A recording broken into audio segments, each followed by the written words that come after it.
Bonjour, ici Thierry, agriculteur d'aujourd'hui. Alors aujourd'hui, je vous propose de faire un petit tour avec moi au Cultural. Alors,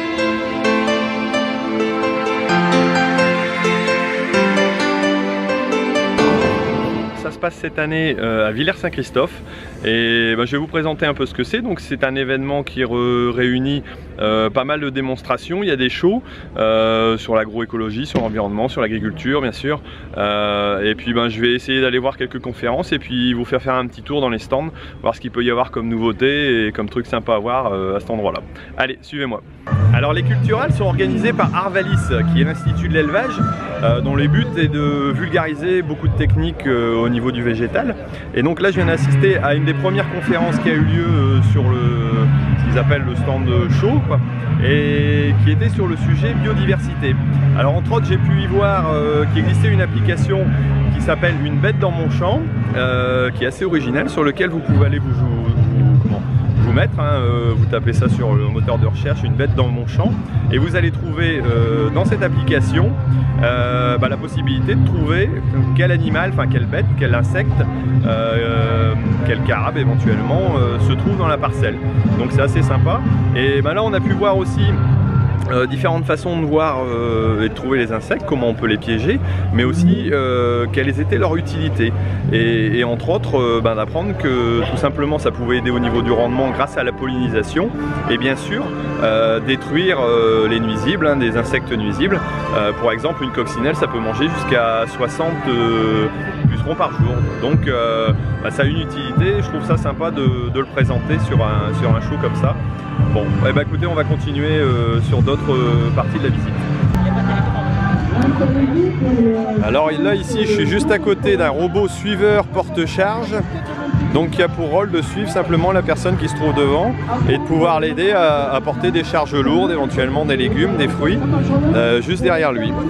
Plutôt sympa comme innovation. Alors une des choses très sympas des Culturals, c'est qu'on peut y voir des cultures aussi en plein développement et à des stades assez avancés. Par exemple ici on a un ensemble d'oléagineux, protéagineux au niveau des cultures. Alors par exemple on a ici du lupin, culture que je ne connaissais pas. Ici des pois de printemps, des févroles de printemps là aussi. Alors là ici c'est pas du cannabis, non c'est du chanvre, c'est la même famille mais c'est pas la même chose.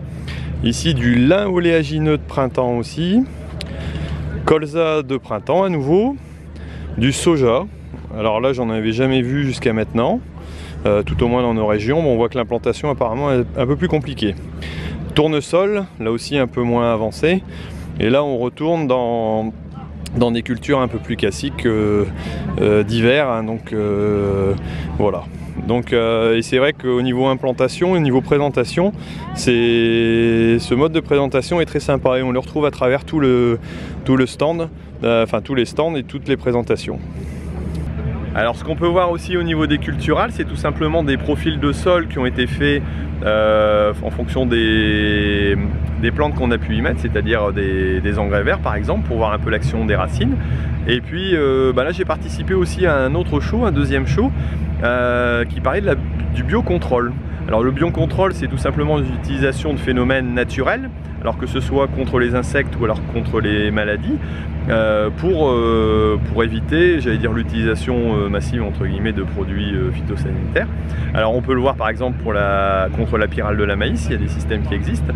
Et puis je me suis rappelé aussi que moi j'utilisais par exemple du Contance, qui est tout simplement une bactérie que je mets donc par un pulvérisateur au niveau du sol pour protéger ma carotte du sclérotinia. Donc ce Contance me permet d'éviter, limiter le sclérotinia. Alors il y a des usages et des pratiques bien spécifiques à avoir. Je pense qu'on n'est que dans les démarrages de ces techniques-là, même si ça fait une vingtaine d'années que ça existe, et même ça a été utilisé au tout début par simplement amener des coccinelles dans des champs de pucerons par exemple, il y a déjà plus d'un siècle.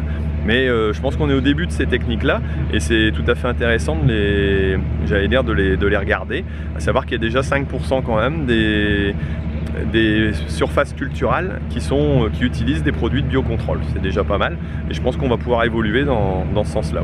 Bon allez, on continue notre petit tour. Alors là on est devant le robot Naio, qui est en train de faire sa manœuvre et qui a pour but de pouvoir biner entre les dents. Il est guidé par système laser et caméra.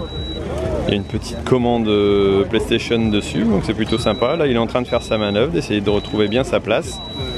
Et bien sûr, il peut être équipé d'outils à l'arrière. Qui, ben voilà, la descente a été amorcée, mais elle a été réduite pour pas que ça arrive en bas. Outils de binage, outils de éventuellement RC Tri ou alors encore des petites dents. Donc c'est un appareil qui a déjà été vendu à 20 exemplaires et c'est plutôt prometteur pour système de maraîchage en serre ou des choses comme ça. Bon bah écoutez, on arrive à la fin de cette vidéo, alors j'espère qu'elle vous a intéressé.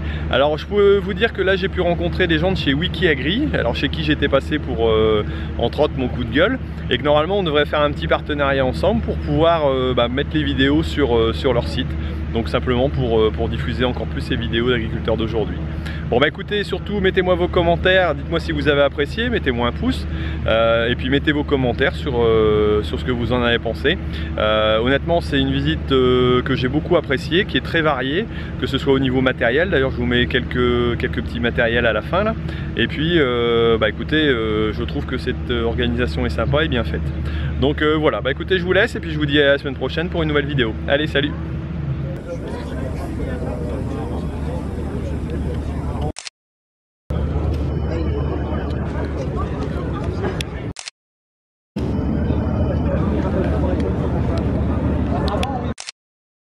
Cette année, on va être sur une vingtaine. Globalement, les gens sont satisfaits et puis